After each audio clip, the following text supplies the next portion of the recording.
want you to think about a number for a second. $80,000 a year. That's above the Canadian average.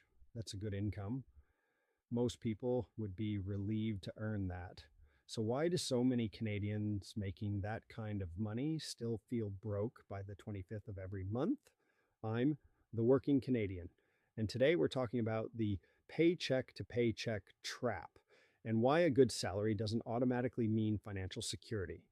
Here's what nobody tells you: when your income goes up, your expenses go up with it, almost automatically. You get the raise, you upgrade the car, you move into a slightly bigger place, you stop packing lunch because, hey, you can afford not to. You add a streaming service, then another. You say yes to the weekend trip because you've earned it. None of those decisions are stupid. Each one makes sense on its own. But together they do something economists call lifestyle creep.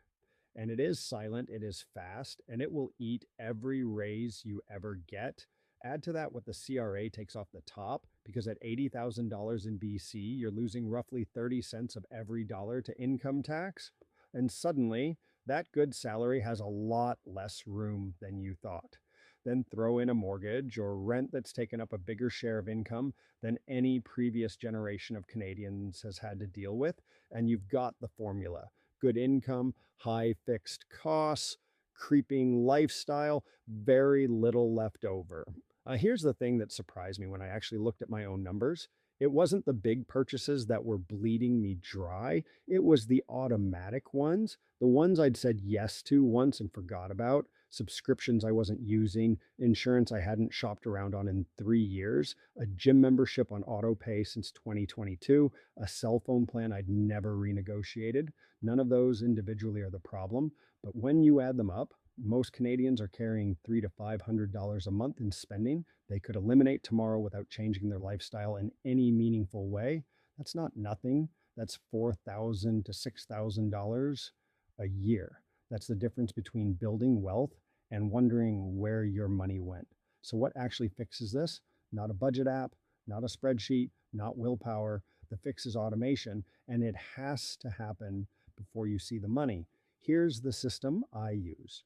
The day my paycheck hits, a fixed amount moves automatically into a separate savings account, not what's left over at the end of the month, because there's never anything left over. A fixed amount first before I spend anything. Then I pay my fixed costs: mortgage, insurance, utilities. What's left is what I live on. This is called paying yourself first, and it works because it removes the decision. You never see the money sitting in your checking account, so you never spend it. Start with whatever you can.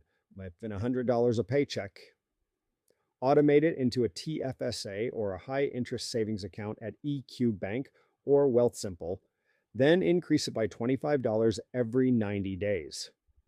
You won't notice the difference, but a year from now, you will. If you're earning decent money and still wondering where it all goes, that's not a willpower problem. That's a system problem. And systems can be fixed. Next week, we're going to talk about the one account every Canadian should have set up before they invest a single dollar, and most people either don't have it or aren't using it right. Subscribe so you don't miss it. I'll see you Tuesday.